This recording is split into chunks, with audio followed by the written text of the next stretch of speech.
안녕하세요. 15년차 국어교사 친절한 영아쌤입니다. 지난 영상들에서 연령별, 시기별 독서 제재와 또 방법, 아이와 함께 어떤 식으로 대화를 나누면 좋을지 등등에 관해서 말씀을 드렸는데요.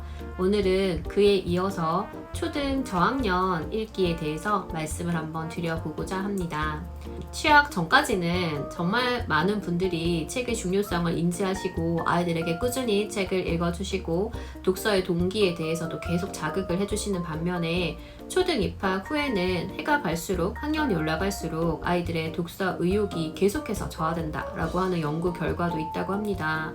자, 그렇다면 왜 이런 현상이 발생을 하는 것일까? 저도 제 주변에 초등 입학 전까지 책을 정말 다양하게 열심히 잘 읽혀주었는데 아이가 결과적으로는 초등에 올라가서 진정한 독서 독립을 하지 못하는 경우를 많이 봐서요.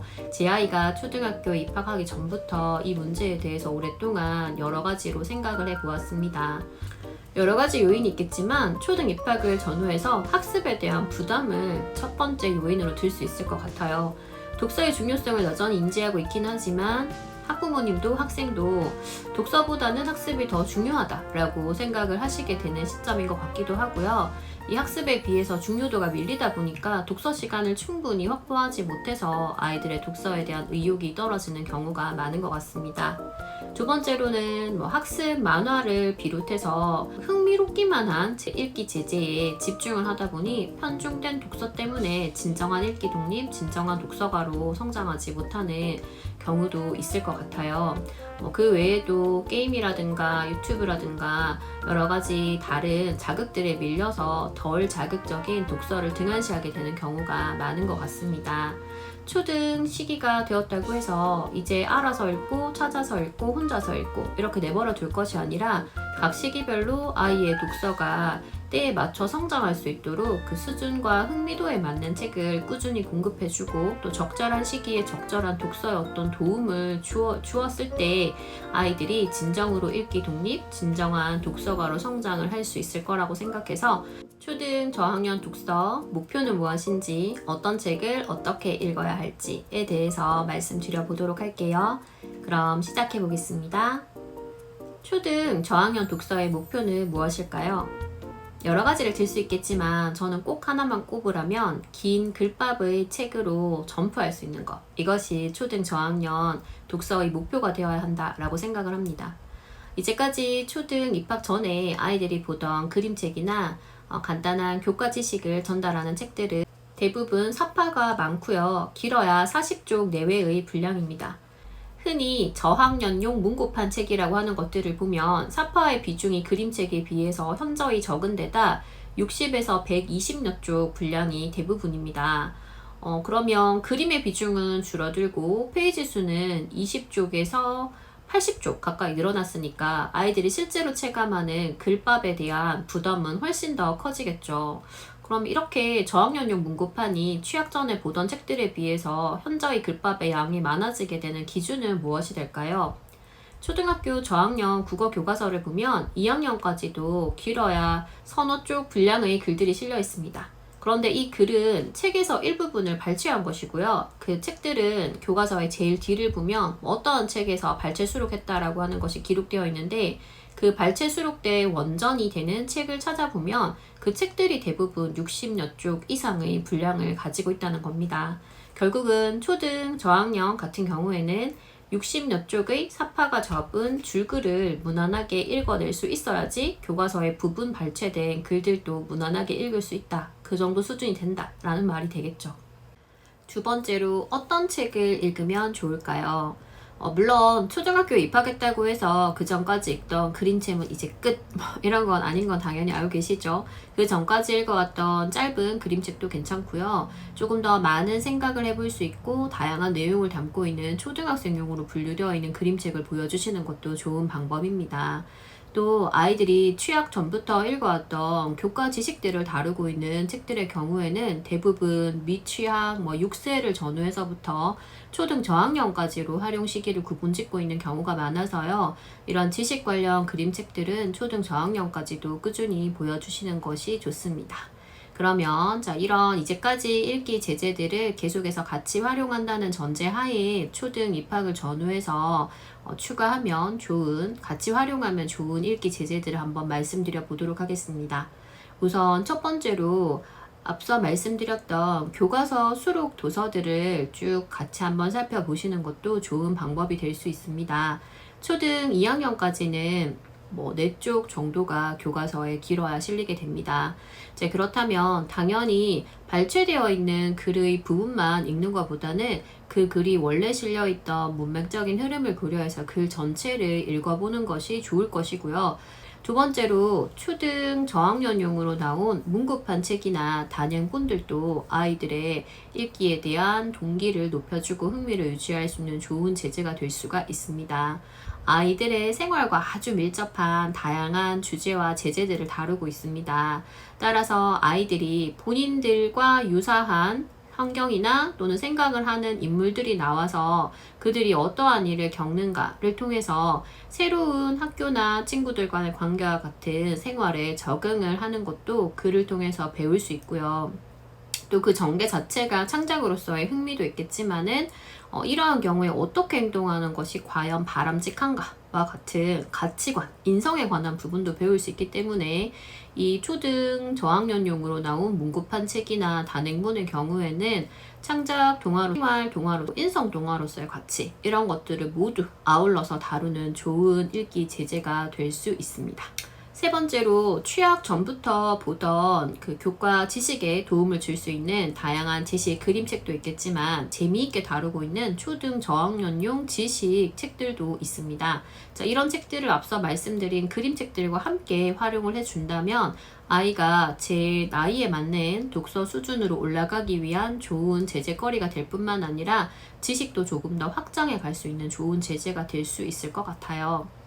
마지막으로 초등 저학년에서는 문학 고전 읽기에도 도전을 해보면 좋습니다. 문학 고전의 경우에는 우리 고전 소설과 세계 명작 소설 이렇게 두 가지로 나누어서 아이들이 요약본을 시도해보면 좋은 시기라고 생각이 됩니다.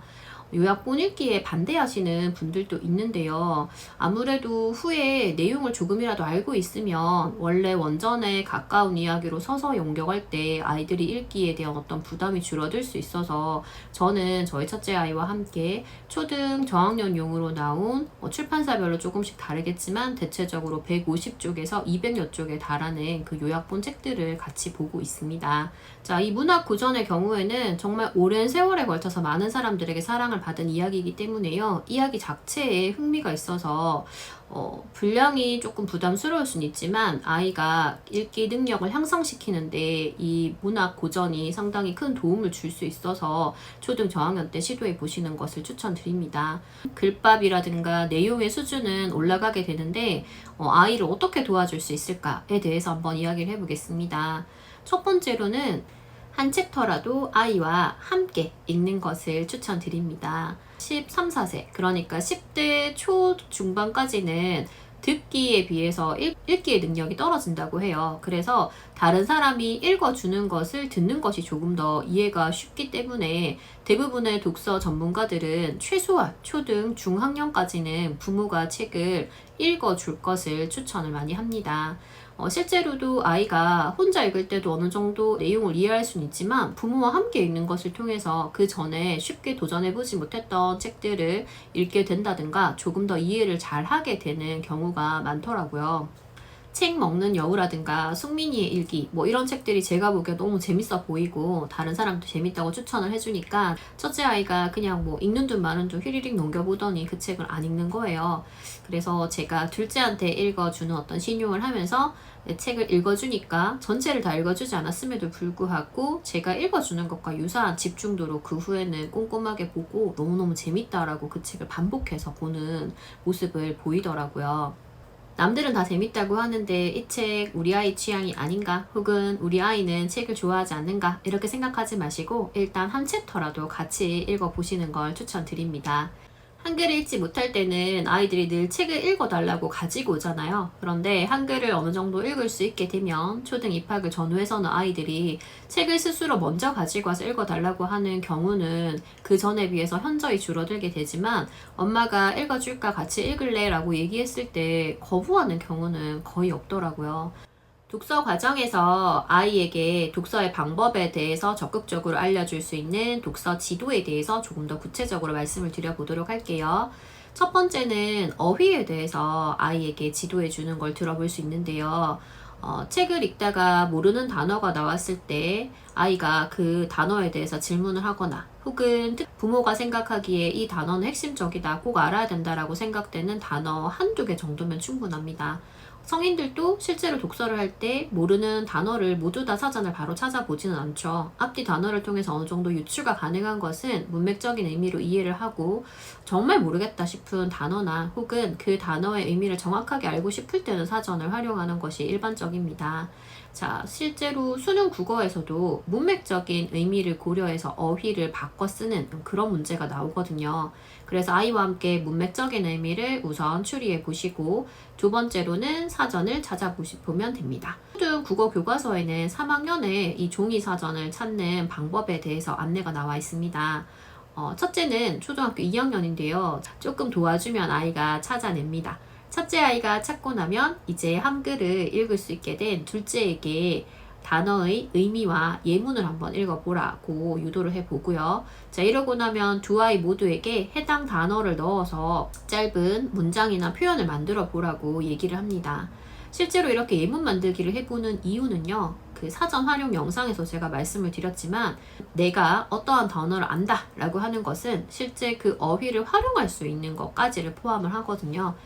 두 번째로 배경 지식을 활용하는 방법을 아이에게 지도해 줄 수 있습니다.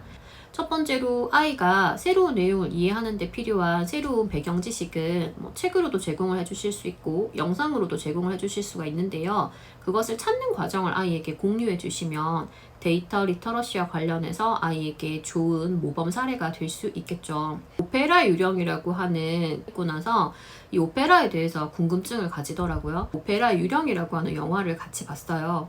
물론 중간중간에 조금 아이가 이해하기 힘든 장면이나 뽀뽀하는 장면 이런 거요. 스킵을 했고요.